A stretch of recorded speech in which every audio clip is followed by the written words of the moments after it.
Демократия сабактары саясий публицистикалык программасы, Кыргыз эл баатыры, социалисттик эмгектин эки жолку баатыры, эл журтуна кадырлуу агабыз Таштанбек Акматов менен болгон маектин экинчи бөлүгүн назарыңыздарга коет. Баатыр менен болгон маек өткөн менен кеткенди, адеп ахлак маселесин жана албетте ийгиликтин башаты болгон эмгектене билүү касиетин камтыды.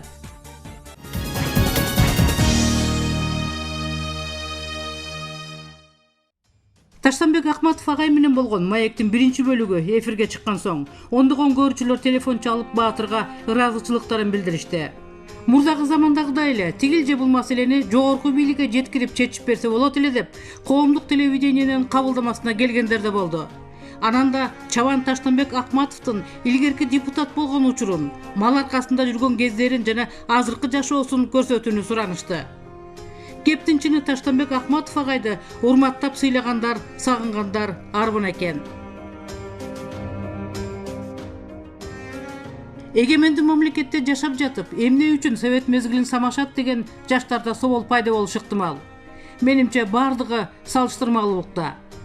Эркиндикке эмне жетсин, бирок эркиндикти адилеттүүлүк коштоп, адамдын эмгеги, тажрыйбасы, илим билими кошо баасын алып турса, айыл чарба менен өндүрүш кошо өнүгүп, жаштардын колунда иш, үйүндө аш болсо, совет доорун анча эстебей коюшу мүмкүн эле. Экинчи жагынан, чыгаан адамдардын көп ийгилигине күбө болуп, жаштык сезим менен көп толкунданган болушубуз да мүмкүн. Аларды көрүп, өзүбүздүн жаштыкты, бала кездерди эстеп, эңсеп да жатабыз. Легендарлуу Таштанбек Акматовдун жылдыздуу мезгили жүздөгөн мекендештердин өз мезгилин сагынтырып жатпайбы? Кыргыз эл баатыры, социалисттик эмгектин эки жолку баатыры Таштанбек Акматов агай табиятынан кыска нуска сүйлөгөн адам. Өз учурунда Тоң районундагы 22 партсъезд колхозуна атактуу башкарма Жумаш Эшперовдун чарбасына далай барып, колхоздун жаштарынын демилгеси, аны колдогон Таштанбек Акматов жөнүндө Таштанбек Акматовдун балдары деген көрсөтүү даярдаганым эсимде. Ошондо Таштанбек Акматов кыска, кептин тоо тер жерин айтып токтоп, бизге сабак калтырган. Баатырдын үй бүлөсүнө ыраазы болуп көңүлүбүз толгон. Үйдүн ичи, коронун чеке белинин таза жыйнактуулугу көзгө урунган. Колхоз тараганы баягы асыл тукум койлору кор болуп, короосу бош калганда, моралдык психологиялык абалы муунтуп турганда да Таштанбек Акматов жогору жактын эшигин кагып, мен эми эмне болом дебеди. Колдо калган малы менен эл көргөндү көрүп, көпкө келген түйшүктү көпчүлүк менен кошо тартты. Соңку 15 жылда сыр төрөнүнө көчүп кеткен. Карасаз деген жерде жайлап кыштап, бодо малын, жылкыларын багып, үй бүлөсү менен күн кечирет. Баатырдын уулдары Урумга, кыздары Кырымга жетип, азыр эми Таштанбек Акматовдун тукуму өзүнчө эле бир шаар. Мына ошол Карасаздан Баатыр кээде Айлапага борборго чыгат. Баскан турганы жеңил, кылдат, сөздү багып сүйлөп, бизге төмөндөгүдөй аңгеме дүкөн куруп берди. Жазга жуук мени Лакал совхозунда Абсагат Масалевич келди. Абсагат Масалевич келип сизди чакырып атат деп, Лакол совхозунун директорунун машинесин жиберди. Райондон эмес, биздин партсъезден эмес. Анан кийин бардым, ал киши чакыргандан кийин барам да. Анан керели кечке малды кыдырдык дедиги, ырбаачынын өй жагына, ырбаачы шаарына сууну жеткирсек болот деп төшүндө бир Кашка сууга бардык, антип минтик. Анан кечкурун болгондон кийин анда той топтой турган кырман деп коебузбу, ошол кезде ошол база деп коебузбу, ошол жерге эч ким жок да, ошол жерге токтотту машинесин. Анан шоопур жок экөөбүз басып келдик да, анан Таштанбек Акматов сизди Кыргыз ССР Жогорку Советинин президиумунун төрагалыгына шайласак деп ойлойбуз деди. Анан чочуп кеттим мен. Жок. Абсагат Масалевич, мен өзүм жалаң ушул мал чарбасында жүрсөм, анан орусча билбесем, анан кийин мен ал жерге бара албайм. Мен ал мага анчалык оор жүк дедим да. Анан кийин Таштанбек деди, Төрөбай Кулачев 4 класс билими бар шахтер болчу деди. Сен ушунча жогорку билимге чейин бүттүң. Ана момунча жылдан бери сайылга депутат болуп жүрбөйсүңбү? А сенин колуңда барлык келет деп ошентти. Анан ошондо кичине токтоло калдым. Анан токтолгондо эле мени токтоткон жок. Бар. Саат 20 мүнөт эс алуу, тетиги сарайга чейин, тети жака басып барганда ойлонуп карайга жооп бер деди. Бардым. Анан Сукан секретары мени антип аткандан кийин ал өзү эң биринчи канчалык мына улук куда эмес, кудадан жуда эмес дегенден кийин адам баалаш керек. Сукан секретары болгондон кийин анда кадыр баркы бар да. Анын мындайча айтканда таасири да бар. Анан ары ойлондум, мындай чөнтөк телефон деген ал кезде жок да. Анда жок дегенде бирөөнү звонить этип ушундай оюм бар деп айтпаймынбы? Жок, басып барып ары ойлондум, бери ойлондум, 20 мүнөтүндө келдим шылкыйып. Анан айттым. Жок дейин десем, ошо кезде а киши биринчи умтулган көңүлү ооруп калат. Экинчиси ошончо даражада турат. Анан үчүнчүсү мени ошончо дагы кадырлашы чоң иш эмеспи? Дедим, анан кайра келип, Абсат Масалич дедим. Эгерде сиз туура көрсөңүз, мага жардам бере турган болсоңуз, сиз жекече жардам бере турган болсоңуз менин ишиме, анда мен макулмун дедим. Анан кийин бар. Анан бул партиянын саясаты кыйын эле. Муну энеңе да айтпа, атаңа да айтпа, аялыңа да айтпа. Экөөбүз сүйлөштүк болду деп муну кетип калчу. Мына партиялык жетекчи ушундай болчу. Ал мында көп нерседе. Анан ошонун негизинде макул болуп, анан ортосунда көп иш болду анда. Анда Кыргыз ССР Жогорку Советине депутат болуш керек экен. Ал болду, көп иш болду анын баары. Андан кийин ал Кыргыз ССРдин Жогорку Советине депутат болуш үчүн мен Жалал Абадтан көрсөтүлүп калды. Андан СКда болду. Ал ушунчалык бири-бирин талдачу ШКнын секторлору эле мени бир топко эзди. Коя тур, ана тур, колу ошобойт, ана деп баягы сессия убагында чакырып алып туруп, анан алар болду. Анан ошол менен иштеп калдык. Анан ал киши иштеп калганда айтты, Таштан Акбаш, мынакей, сиз ушул мал чарбачылыгын эле кармап бериңиз. Калганын деп. Анан мени көбүнчө малды эме кылып жүрчү. Мына ошондо эсимде так болбосо дагы 5 миллион менен 6 миллиондун ортосунда тубар коюп бар эле, ушундан 2 жылдын ичинде башына баш 100гө жетпеди. Мына бул эмне деген көрсөткүч? Ал ошол билинбеген менен менин элге кылган ишим, элге кылган таасирим, айткан кеңешимди эл туура баалап туруп, анан ынтаа коюп, демилге коюп, ошого жетти го деп ойлойм. Сиз келип баягы бийликтин коридору деген сөз бар. Бийликтин коридору аябай кенен дагы, тар дагы, ар түрдүү болот. Айылдан мисалы малдын аркасында жүрүп, тилиңди албаса койчуга бир кыйкырып коесуз. Аялыңызга бир кыйкырып коесуз, ошо менен ал андан ары иш кетет. Биякта такыр башка нерсе. Сиз ошого чейин интрига дегенди билчү эмессиз. Интриганы мындай билип, көрүп, жонуңуздан өткөргөнгө убактыңыз болду ошо кезде? Ала салдырыштыбы? Кандай гана болбосун, карама каршысы болбой эчтеке болбойт. Кандай гана иш болбосун, расход жумшабай, анын берекети болбойт. Барлык нерсе чыгымды жумшап туруп көрө билиштиги менен ошону алып кетишти да. Мында дагы сөзсүз бар да. Бар. Эч мындай жумшак эчтеке жок. Турмуштун өзү жумшак такыр өтпөйт. Татаалы менен адам кубаттанып курчуйт. Ошону алып кетет. Ооба, адам кыйынчылык менен жеткен нерсе таттуу деп айтышат. Бардык ийгилик кыйынчылык менен келиш керек деп айтышат. А кете туруп мындай жаныңдын өтө деле кыйналышын каалабайсың. Албетте. Жан кыйнабай эмнеге жетсе болот? Эчтекеге жетпейт. Мына азыр 80 жашымда мен дагы кечинде барып эле тып жыгылып калам. Мен да өз алыма жараша кызмат жасайм. Эч мындай ал жанагы мүмкүн бүгүнкү коомдун учурундагы жанагы бүгүнкү телевизордон көрсөткөнгө караганда жана бирөө менен макулдап кол койгон бекер көп акча болбосо, чыныгы жугатылган акча мээнети жок эчтеке болбойт.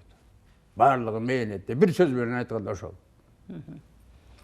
Сиз иштеп жүргөн жылдары ошол чарбанын жетекчиси болуп Жумак Шешперов ага иштеди. Ошол легендардуу парламентте депутат болуп жүрдү. Жумак Шешперов агай биздин оюбузда, көз алдыбызда мындай калды да, бир күжүрмөн, дүпүлдөгөн, баягы башкарма практик, өзү дагы чарбаны жакшы билген адам катары калды. Агайды биз ошондой эле эстеп калды. Жумак Шешперов жөнүндө эскерип кетиңизчи. Кандай киши эле? Жумак Шешперов экөөбүз парталашпыз. Парталаш менен классташпыз. Анан ал ошол класста, мектепте окуп жүргөндө эле бул математикага абдан, мунун агасы да математик мугалим болчу. Анан математикага абдан шоктуу эле. Анан бул канчалык күчтүү болгон сайын тентектиги да ошончо болот да. Анан бул мен Бөкөнбаев Горкийден окусам, бул Сталинден окуп калды да 9 класста. Анан ошондо математиканы кээ бир мугалимден тыгыраак мурда чыгарган үчүн мугалим аны көрө албай келип экөө каршылаша кетет. Анан каршылашып, чык тышка деп чыгарып, андан чыгып окубайм да деп окубай коет. Эми ошондо мыкты мугалимдер болгон да. Үтүрүп деген мугалим физика, математика, сенин келечегиңде бирдеме бар деп, ошондон шек алдырбай документин алып барып Горкийге алып барат да, Горкийден бүтөт мени менен кошо. Анан ушул мындан көп нерсени эскерген болот. Азыр деле ошол.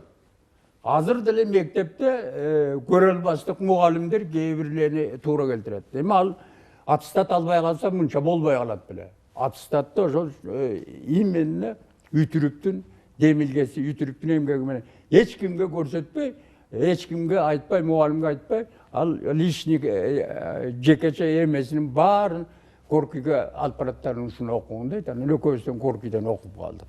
Анан ал эмне десең, жана жогору жагын айтпадык. Тың балдарды деле көрө албайт. Аны көргүсү келбейт. Андеген билбеген балдар тигин тың сүйлөп турса көрө албайт. Ошондой. Мен да математиканы жакшы билүүчүмүн. Анан ошондой бала кезде анын өткүрлүгү бар болчу да. Анан кийин бизге көп жыл башкарма болду. Көп башкарманы башыман өткөрдүм. Анан бул биринчи же классташ экенимди, же курдаш экенимди билбеймин. Мен сүйлөгөн сөзүм ага өөн эмес болчу. Анын айткан сөзү мага өөн эмес болчу. Ага мен макул болчумун, менин сөзүмө ал макул болчу. Эми ал турмушта кечки жыйын болот, эртең мененки жыйын болот, чоң жыйын болот, жылдык отчет болот. Ошондой жыйындарда бу экөөбүз мурда баягы калыптанып күндөлүк жумушубузда түз сүйлөшкөндүктөн менимче түз жыйын деле баардыгы түз болуп Жумак Шешперов. Мунун эң негизгиси чыгымдуу болчу. Чыгымдан тышкары көрөгөч болчу. Ошол иштин маңызын көрчү эмне экенин. Анан бул ошол башкарманы бияка бизге башкарма болорду. Ал трактор менен айыл чарбасы тез өнүгө кетерин билип, ошондо атайы тияктан эгер де партсъезге мани башкарма кылсаңар, мага өзүнүн эмеси менен бир 6-7 трактор, Белорус трактордон бергиле прицебим менен. Анан кийин мен барайын деп, ошол себеби эмне? Анда колхоздо жанагы жыйым, терим, тигине мына болгондо автобазадан тигиндей машина күч алат да. Ошол машиненин күчүн алгандан кийин ал рейсин, километрин, тонна километрин өзү билгендей жазып алат экен дагы. Акча которо келгенде колхоздун көп суммасы ошого кетип калчу экен. Ошондуктан жанагы билгичтик менен жанагы трактор менен өзүбүздө болсун деп. Өзүбүздө болсун деп ишти жылдырып кеткенди эң башкы себеби ошондо. Анан элди тек чыгармады. Элди бирөө өйдүлдүй деп эме кылган жок. Элдин жөнөкөй начарларына момдай жардам кылар деп правлениеде ошого жардам кылып, ошого көмөк көрсөтүп, ошого жардам кылып элди текше алып кетти. Ошондуктан эчтекеге аталбаган чарба анан ошон дүркүрөгөн райондо республикада мыкты шаруа болуп калбадыбы. Мен ачык айтат элем, бунун эң негизгиси өзүнүн токтоолугу, жөндөмдүүлүгү, ишти билгичтиги, көрөгөчтүгү, анан эл менен болгон мамилесинин түзүктүгүнөн ошол эң начар шаруа ушуга жетти го деп ойлойм. Ооба да, кээде бир эле кишинин таасири болот экен да. Бир эле жетекчи кишинин таасири. Албетте. Ал ошол таасири жакшы болгон түздү айтат да. Агай, ушул мына бара адамдар мындай, азыр сиз көрөгөч деп атсаңыз эсиме чыгып атат да. Адамдар көрөгөч эле болуп калат экен, даанышман эле болуп калат экен, баягы эстүү киши. Адамдын багы деген эмне экен? Мисалы, кээде биз айтып коебуз адамдын багынан деп. Мисалы, ушул Жумаш Эшберовичтин багына башкармалык туура келди. Ошентип баягы элге да жардамы тийди, өзү да өстү, элдин да батасын алды. Адамдын багы деген эмне экен? Бул багы деген топ этип эле топту колуңа кармата койгондой нерсе эмес. Бак деген билинбейт. Бак деген өзү келип түшпөйт. Бу туруктуулук менен эмгек кылсаң, эмгегиңдин үзүрү ошол жемиши бааланып, ошол көрүнүп турса ошол бак. Мен дайыма ушул мага келген каармандарга, айрыкча ушул улуу адамдарга ушул суроону берем дагы, өзүм ошол жоопторду бир жыйнагым келет да. Адамдын көңүлү деген эмне экен? Адамдын көңүлү деген гүл. Жайнап турган гүлдүн ар кандай түрү бар, жумшагы, катуусу, 2 күндүгү, 1 күндүгү, үйлөп койсо учуп кеткен гүл да бар. Ал так ошондой. Ал үйлөп койсо учуп кеткен турмуш ошондой. 2 күн, 3 күнгө туруктуу берип жайнап турганда ошондой. Ал жайнаган биринчиден климат менен ошого туура келет. Ошого туруктуулук берет. Экинчиден ошого башка таасир этпегендигинен жайнап турат. Жайнабай үйлөп койсоң баары учуп кетет. Ошол. Мына буюрса ушул сиз эр ортону келгенден ага чейин деле дайым эле баягы мал кармасаң кичине казаның майланышат да. Баягы бардар оокаттын үстүндө келатасыз. Тамак аштын кененинде келатасыз, сыйдын үстүндө келатасыз. Адам мындай оорубай, жакшы жүрүш үчүн кандай тамактаныш керек? Сиз кандай тамактанасыз? Биз азыр врачтар айтат, эт жебе, май жебе, анан деген көбүрөөк каймак жебе дейт, анын баарын эле жегибиз келет. Анан сиз ошол эт, майды, каймактын тегерегиндесиз да. Кандай кылып ден соолукту кармаса болот? Туура. Бу адам кичинесинен кайсы табакка калыптанып калса, аны таштаганда болбойт. Мына мен деле былтыр аллергия деген бирдеме жабышып калды. Анан аллергияда ките баракчасын берип койду, тамак аштын жарымынан көбүн эле ичпе деп атат. Анан эт жебе дейт, сорпу ичпе дейт.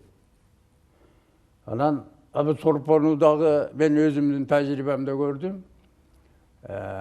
Жайдын күнү бир козунун этин жеп туруп, анан жанакы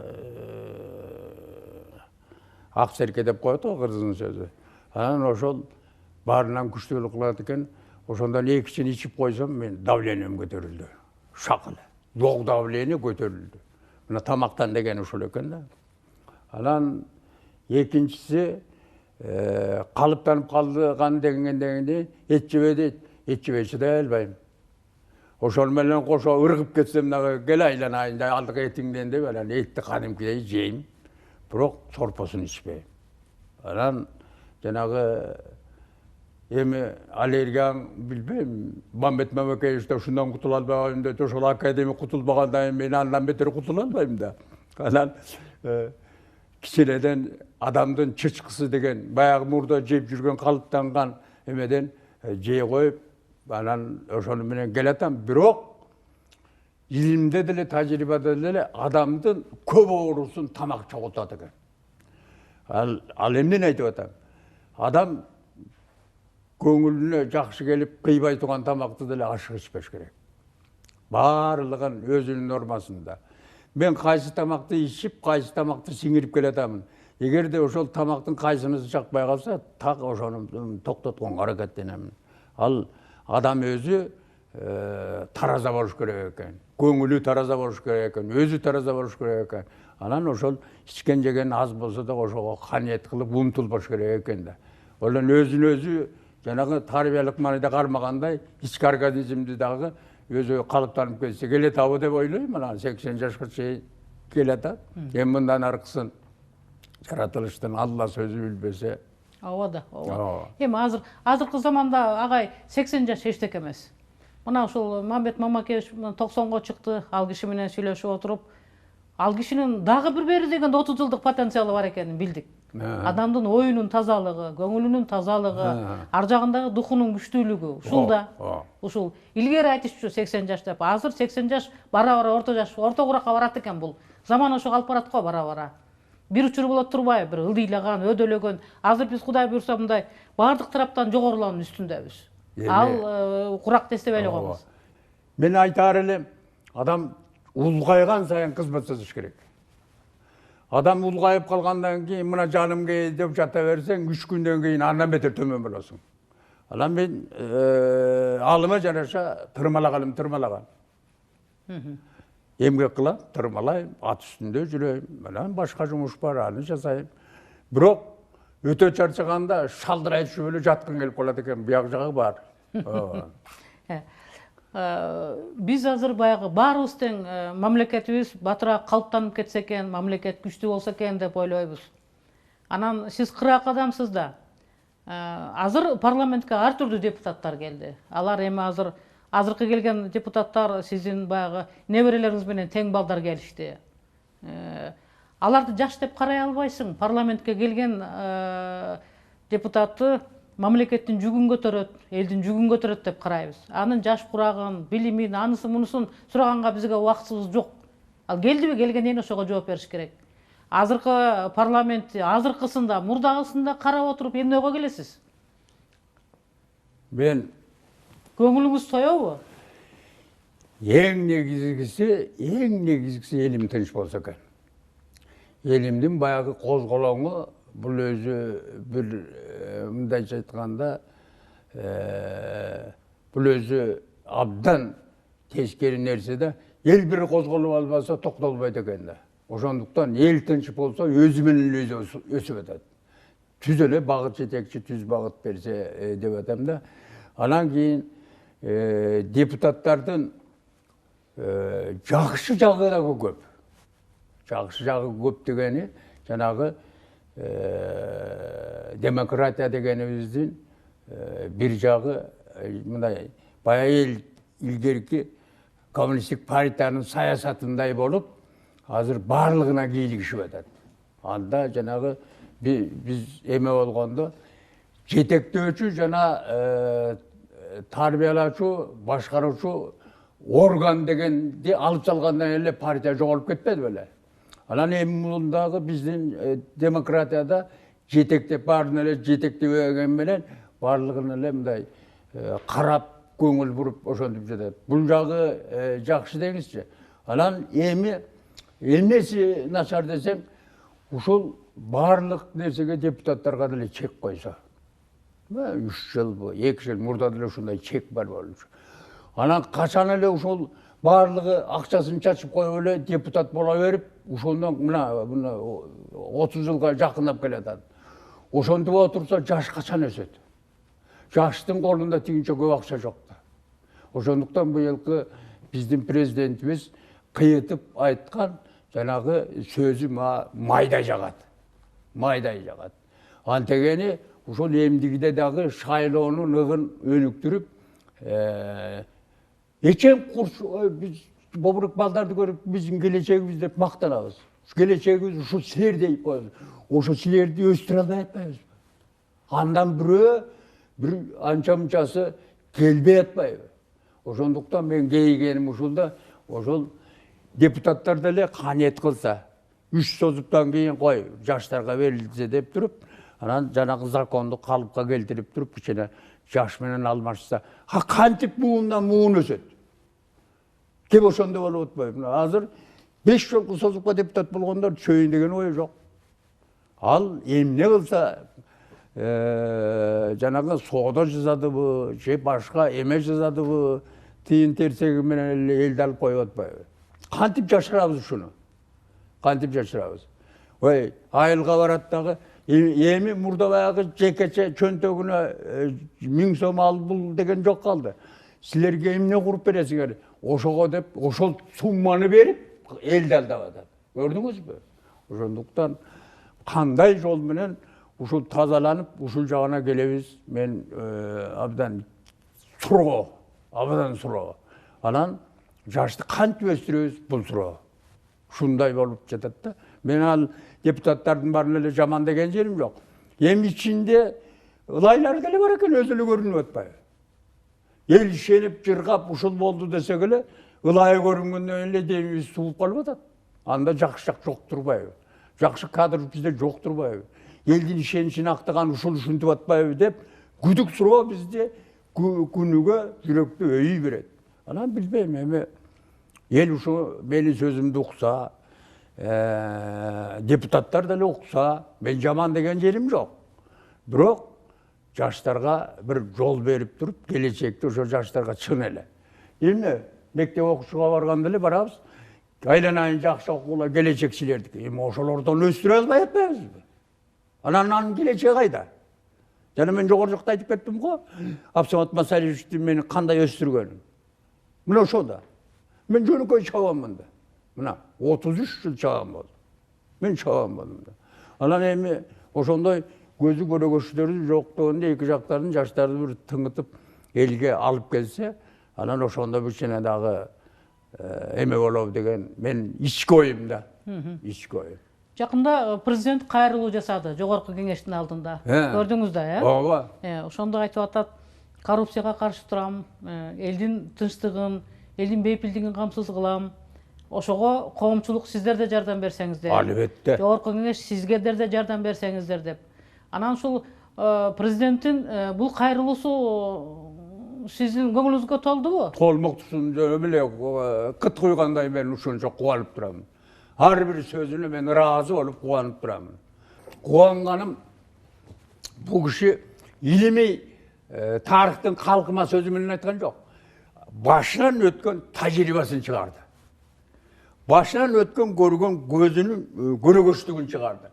Мен ошону менен абдан кубанып, ошо беле сөзүндө бир күн өзүм эле толкундандым чынын айтканда, угуп алып. Анан эми ошол аягына чыкса деп атам да. Быйыл ушул Кыргыз телевидениясы 60 жылдыгын белгилеген турат. Буюрса ушул жылдын аягында, декабрь айында. Ушул телевидение сиздин турмушуңузга кандай кирди? Эстерсеңиз, биринчи кантип көрдүңүз эле телевизорду? Сизди биринчи жолу көрсөткөндө кандай абалда болдуңуз эле? Ал чындап айтканда бул телевизор деген адамдын күзгүсү. Күзгү өңүң так көрсөтүп атпайбы?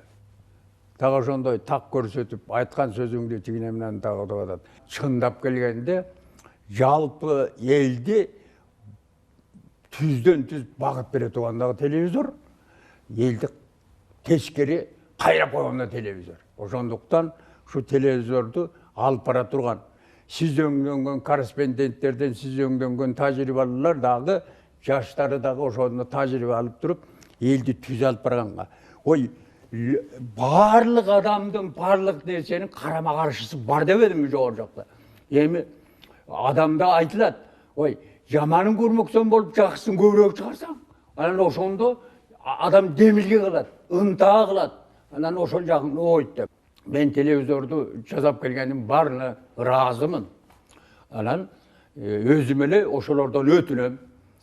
Элди курчутпаса, биримдигине, жакшылыгына, ошонун мындай келечекте биздин багыт өсүп, кыргыз эли мына эчтекеде жок эме мына келаткандан кийин кичине адамдан деле чоң акыл чыгып атпайбы? Ошол кичине мамлекет келип, ошончолук дүйнөлүк мамлекеттик деңгээлге жетип калсак гана биздин балдар, мына мен жашка таянып калдым деп мындан үмүт үзбөйм. Ошол жаштарга тилек кылам.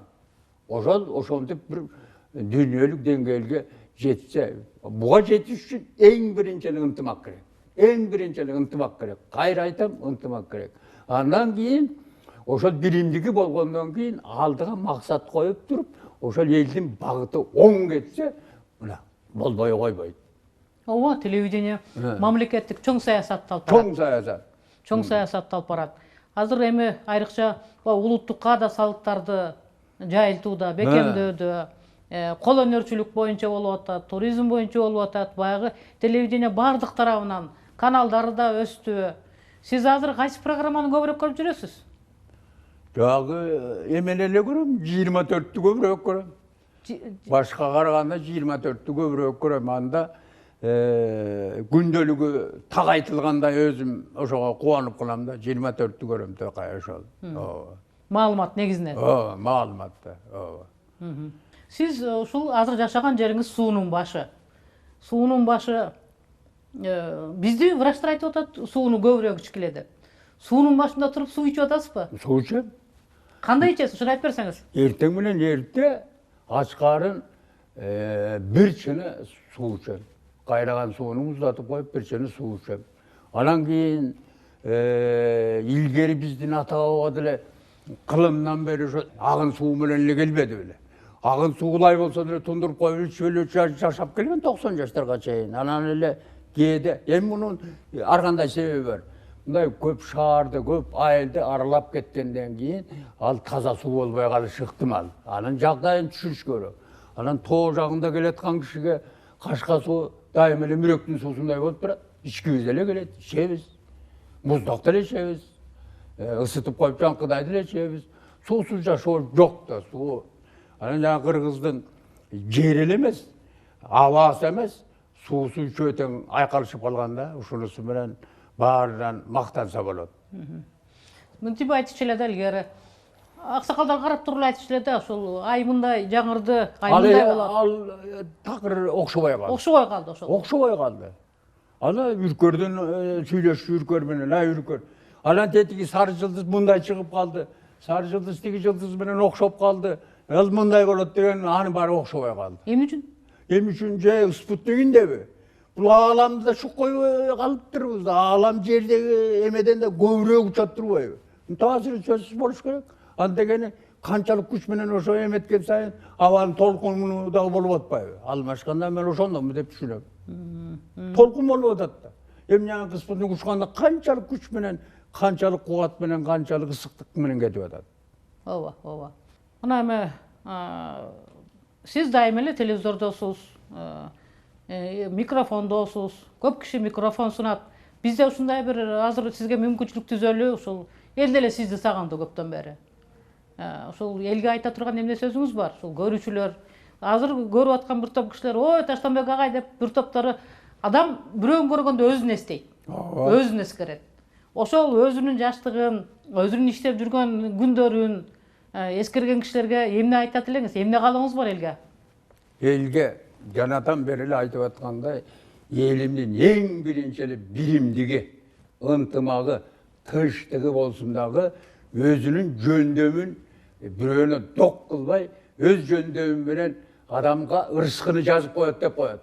Ошол өзүнө берген тиешелүү ырыскы менен тийишпей, кычыгышпай, сөйкөнүшпөй, өз ырыскысын өзү алып кетсе эле адам дагы, эл дагы, мамлекетибиз дагы түп-түз бойдон эле оңолот. Ушул жакшылыкты элге каалайм да, жакшылык болсун, аман бололу, эли журтум баары биримдиги менен текши, ушул ак пейилде, ак тилекте, элим деп, жерим деп, мамлекетибиз деп тилек кылалы. Айтканыңыз келсин. Рахмат. Рахмат. Рахмат.